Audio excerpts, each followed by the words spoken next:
You are listening to I Am Refocused Radio with your host, Shamaya Reed.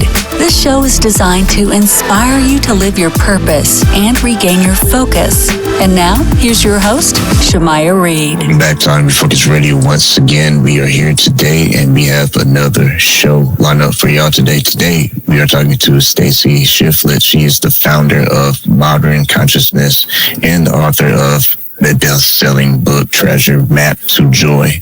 And she has a history. That's why she's on the show. We have heavy hitters who do great things. She came from acquiring a $50 million software company with zero upfront capital to completely rebuilding her life after a 28-year marriage that ended. She has a powerhouse story that I said in the beginning is why we have people on like her on the show. She has turned every single hardship, adversity into something that will not just inspire you, but bring more clarity and using frameworks that will help you break through the noise and old patterns. So to land the spaceship and airplane, like I always do my intros, I just get her to the show before we actually end the radio broadcast. So first and foremost, Stacie, thank you for being on. I know that's a little teaser, but it's a lot more. How are you doing? I am doing great. Thank you so much for having me. It's funny, like more and more people I get on the show, it's like y'all's bios and achievements get longer and longer. It's like, man, this must be like a 2-hour show here. But for you, kind of paint the picture for our audience. What was maybe a refocused moment for you that helped spark what you're doing today? Oh, I've had so many. I think the most conscious one, however, I've always been one to sort of follow my own path, and I have a very strong value for self-actualization, and I've done so many different things in so many different industries and career paths, which seems illogical, but I have. I think the biggest transition for me was my divorce after 28 years, because the complete foundation of my life was eroded. There was no like, oh, can we fix this? It was just gone. And mostly by choice. You think you know what you're going to be doing when you're in your 50s and you're, you think you have your future mapped out, and you think you'll be retiring with someone and traveling and doing some things, and then it's not. So, I busied myself for the first couple of years doing all of the things that I thought that I needed to do and should do, and I was not financially strapped due to my financial successes, and so set about getting a house and doing all the things, and really ramped up my social life, and was traveling and doing a lot of fun things. But I was still harboring a lot of resentment and anger, quite frankly, right? Which is, kind of stuck in that mode of grief. And I had to sit myself down and say, you know what, Stace, everything you've done, you've created in your life. And I sort of felt like a leaf floating down the stream. And it wasn't just going to organically recreate itself, right? Because when we let things organically recreate themselves, we're often just taking the path of least resistance. So I set about on a very, very deep personal development journey, and learned a lot, and combined things that I learned there with all of my life experience, which I have plenty of at 69 years old. And then I was called to create this company, Modern Consciousness, right, and talk about conscious living in the modern world as a result of that process through meditation. So I resisted that for a bit as well, and then I said, okay, fine, you're not going to leave me alone, let's do it. So here we are. When you think about that process that you had to go through, I'm sure you had to make a pivot when you were going through a divorce, and life happens, but sometimes people feel stuck, and that's natural, but it's not staying there. Staying there is unnatural. At least, maybe I should make a disclaimer. We don't want you to stay stuck, is what I probably should say. For you, how did you get yourself able to turn the page and move on, and not have what was a me moment, like you rightfully could have had that moment, but how did you keep yourself motivated to say, you know what, just have to pick things up? Yeah, there was a lot of motivation because I was really, you know what they say, when we get tired of our own BS, we make a change. So I was tiring of the lifestyle that I was leading. And, basically what I have done is taken what I've learned, all my life experience, my talents and abilities to, I'm like a geeky analyst at heart. I love that stuff. It served me very well in my career. I can see the big picture and the details at the same time. I'm really good with questions. If you don't ask the right questions, you don't get the right answers, right? So the conclusion that I came to, and it is what I live today and what I teach today and what I guide others through, is a process of evaluating our lives to elevate our life, right? So we're taught to, and we routinely evaluate so many things, right? We check our bank balance, we look at our weight on the scale, we go to the doctors once a year for our checkups, but we're never really taught to look at our lives in a holistic manner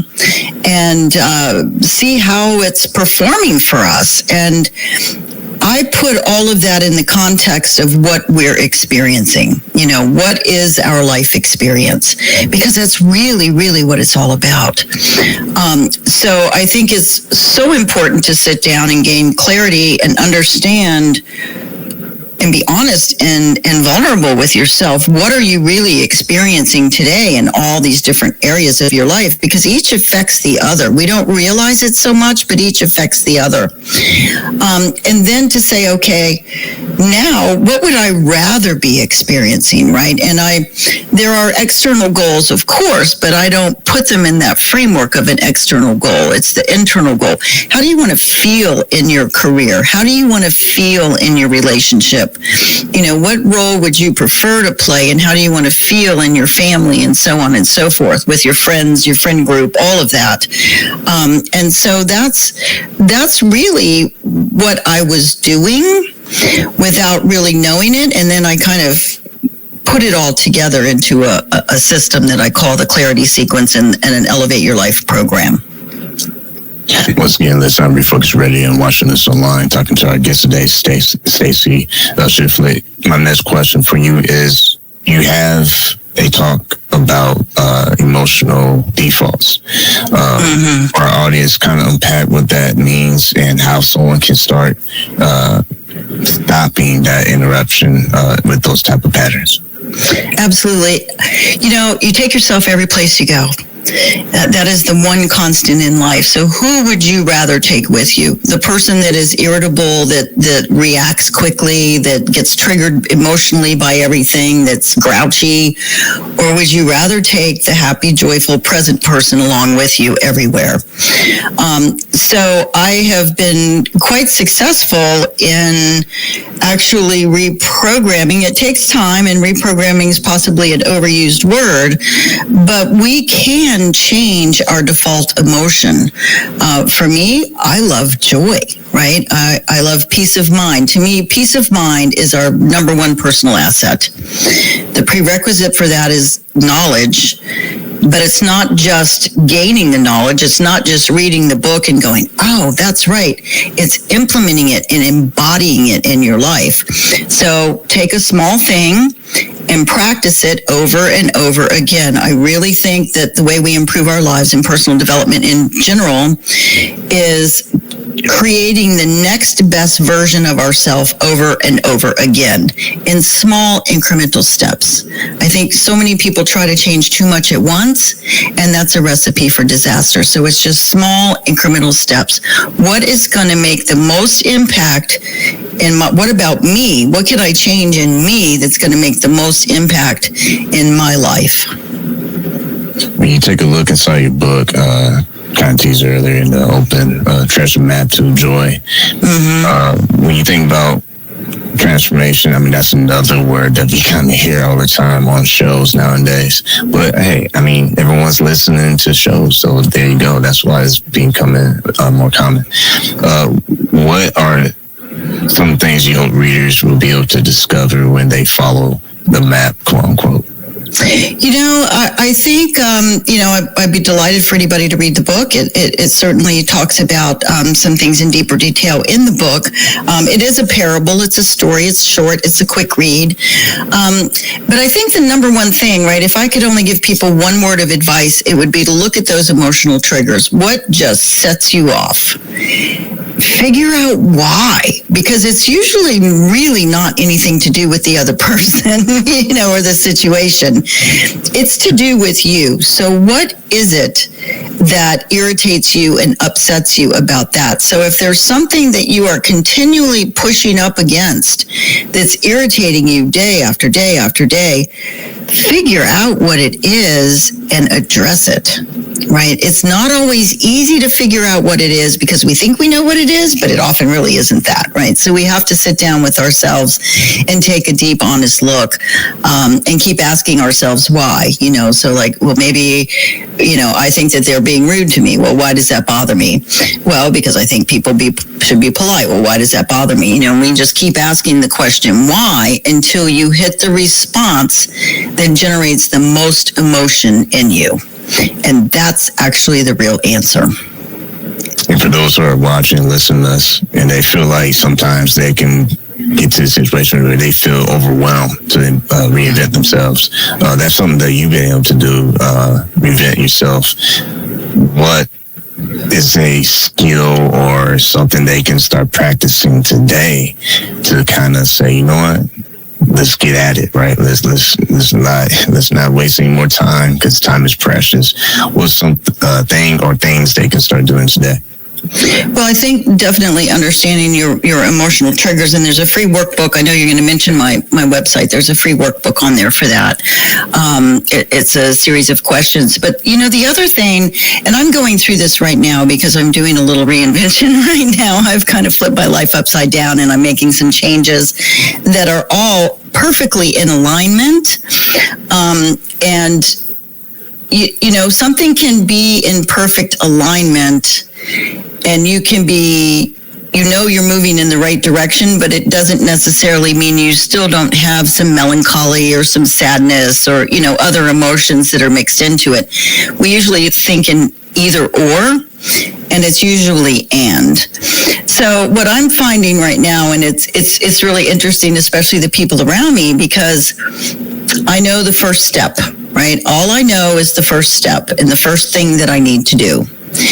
And so I'm taking action on that step, but I have released any worry about what comes next. We don't always know what's next, right? So there's a lot of uncertainty in life. So our ability to be able to be at peace with uncertainty is paramount to how much joy and fulfillment we can experience in life. I truly do believe that. So I'm selling my home here in Florida, and a number of reasons, and they're all good and valid reasons, and I've given it a lot of thought. It's also my favorite place on earth, right? This home is also literally my favorite place on earth, except, if I'm with my son or in Virginia with him, which is where I'll be headed. But, so there are a lot of things that I will miss, but I'm not putting it in terms of being sad. I can recognize that there are things that I'll miss. I can recognize that I can come back and visit Sarasota, Florida anytime I want. And I don't really know. Right now, all I know is I want to sell my home, so I have to do all the things that need to be done to do that and to get my belongings into a different state. Where I'm going to put them exactly, I don't know. I got a big storage unit, and I'm okay with that. I'm okay with not knowing, because the first step is to sell the home, see how the home sells, how do I cash out, all of those things. And I can't really decide, or I don't want to decide what the next step is, because things unfold for us in a natural way. And sometimes when we're open to uncertainty, we get the biggest surprises too. So it really, when we talk about changing your emotional default, what I'm experiencing and going through now is an excellent example of that. 15, 20 years ago, I would have been a wreck, a nervous wreck probably. And I'm not. I actually am okay. My assistant or someone say, "Oh, what are you gonna?" Like, I really don't have that answer. I don't have that answer. The only thing I know is A and B, and C, D, E, F, G. We'll figure, I'll figure that out when it's time to figure that out. And that brings me to another point. I know we're short on time, is being present in the moment. So the more present you can be in the moment that you are in, right? Even me with the chaos that's around here right now. Okay, I'm enjoying packing. I'm making sure that I get to see some friends that are here before I leave. I'm making sure that I get to go to a couple of my favorite restaurants that are here before I leave, So, and when I'm doing those things, I'm fully present. When I'm packing, I'm not worried about anything. I'm just present packing. What's the best way to do this? How to do this? Oh, this is cool. This can go to storage. This needs to go in my temporary living arrangements. So I'm not worried about, I'm not fretting about the past. I'm not fretting about my decision. I'm not worried about the future. I am experiencing the moment I am in. And we miss out on so much joy when we don't experience the moment as we are having it, right? It's presence. Presence is so invaluable, right? You got your kids in soccer, and you go to the field and you're watching them play, and you're doing all that for a good reason, but you're on your iPhone and you're answering work emails and you're doing all these other things, and you're not present with the experience that you have created for your family and your children. And it's important.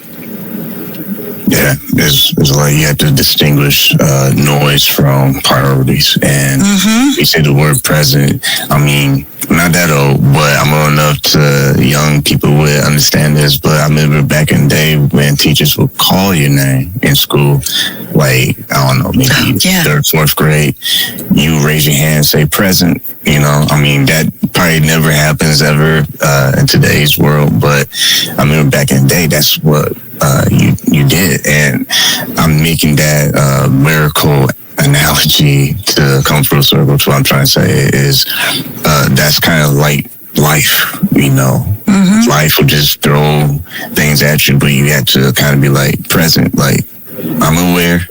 I'm not blindly just binge watching whatever, to kill time. But even that time to binge watch, yes, be present and, That's exactly right. That is time you can set aside. My son is here helping, and we set time aside yesterday after all the work we did, and we did just that. We put a movie on Netflix, and, we had dinner delivered, and we made some popcorn, and we were fully present in the moment. I wasn't worried about all the things that still need to be done. Exactly. But it's the small moments too, right? Like, go to the grocery store. You can be so focused on, I just need to finish this task because I've got 12 other things to do, and I've got to get here and I've got to get there, and oh my God, my day was awful. I'm happy in the grocery store. I'm fully present when I'm grocery shopping. Now, I like to cook. If you don't like to grocery shop, there are alternatives, right? Fill up your cart, have it delivered, whatever you want to do. But if it's something you have to do, if you're miserable doing it, either figure out an alternative or switch your mindset and enjoy it, because otherwise you're wasting precious time in your life being miserable. Yeah. I mean, goes back to who you want to go with. Yeah. Go lucky or Mr. Scrooge or Mrs. Scrooge, because no one wants that. I mean, it's funny because, all jokes aside, life does happen, and yes, it can get rough. But when, like you pointed out earlier, when you get tired of your, like, when are you going to get tired of it? Because until you get tired of it, like, you're going to push people away because they're going to get tired of you eventually. Disclaimer, because already you got to be careful what you say. But let's just be truthful. If you don't develop and continue to grow, then you become the sour. Like, no one wants that, but no one wants overly sweet too. So you gotta, at times, be sweet and kind, but you also gotta be tough and handle business and keep it moving. And that comes to priorities, how you look at helping people not just with emotional triggers, but also prioritizing their day, getting things done, but not being overwhelmed by being busy. Yes, it's just also important, and I think we forget that we have choice and personal agency in everything that we do. So we get to choose how we feel about it. We get to choose the story, right, that we tell ourselves about it. And again, to your point, it's not glossied over with false optimism, right? We do have to be honest. And sometimes the right decision is the hardest decision to make. But if it's still the right decision, you kind of move forward with it. You honor it. You honor the emotion. I have been, pretty chipper about all this moving and everything. But honestly, one day I was like, oh my God, I just need to sit down and just, give myself a big hug and have a little cry, and process that and honor those feelings. Did I stay there? Am I in that mood all the time? No, but I think when we allow ourselves to feel the feels and move through them rather than getting stuck, it helps. And we kind of do things in our own timing. There's not, like recovery from a divorce, there's not a formula that says you should be fine in 6 months, especially after a long marriage. It's different for each of us. So have some compassion for yourself as well as we go through these things, and try to meet things with open curiosity instead of self-judgment or judgment from, to others. I think is also good advice. And, it's funny, I know as I was going through the various phases of healing in my divorce, and I've talked to a lot of divorced women. So, they'll hit a point, and I hit this point where, something would come back up and I would be upset again. And I'm like, oh my God, I already dealt with this. Why is this here? And so what I would do is kind of listen to it and dig into it a little bit, right? Instead of going, I'm upset at myself because I'm upset. Like, why is this here? And what I learned is that each time it comes up, it's a deeper level of healing. It's a deeper level of understanding ourselves, mostly, right? Or maybe it's insight into, I really was experiencing that way in the marriage. In the marriage, you may not have recognized what was happening. So when I say meet things with curiosity, right? Open curiosity, go, why? Back to the triggers. Why is that bothering me? And I know I've done it. I've talked to so many other women too. I see them, they go, I've already dealt with all this. Why am I back in this space? Because it's the next level of healing, and it's the way you move forward.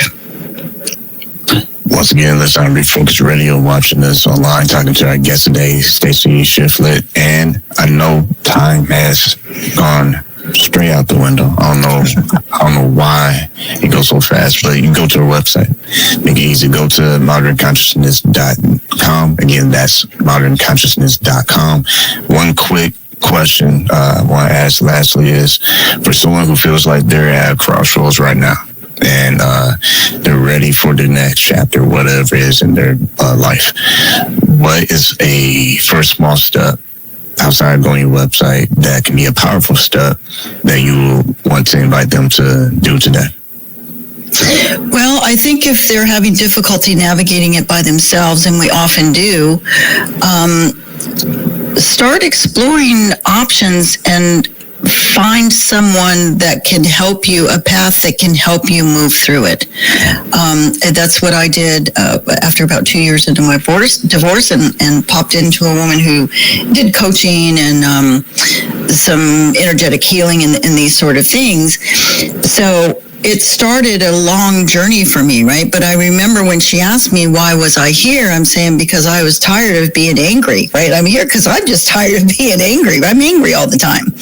So there is so much help out there, right? There are podcasts, there are books, there are coaches, there are therapists, there's groups, right? There's so much help out there. Find someone that supports you in the way that you need to be supported. Yeah, I can agree more. If I can add something to that and just echo overall what you're saying, surround yourself with people that you aim to chase after. You know, someone who's done it and you can look up to them as inspiration. That will motivate you. That also will help you to stay on top of it, because, yeah, we're human. We're going to have days we need to binge watch our favorite TV shows because we in the dumps and we need to be there for a hot second. But don't let that be a whole season times 3. At some point, you got to get back up again and keep at it. So with that, I want to say thanks to our guest, Stacie Shifflett, for taking some time being with us today. If someone wants to enjoy more resources, or there are additional resources that they can find your website? Yes, there's plenty on my website. Take a look. I invite you. Get the Triggers workbook if you don't do anything else. I have a couple of other resources there as well that are free.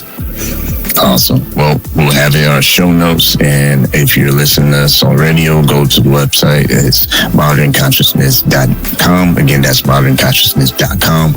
Like I always want to say to our guest, Stacie, thank you for your time. Thank you.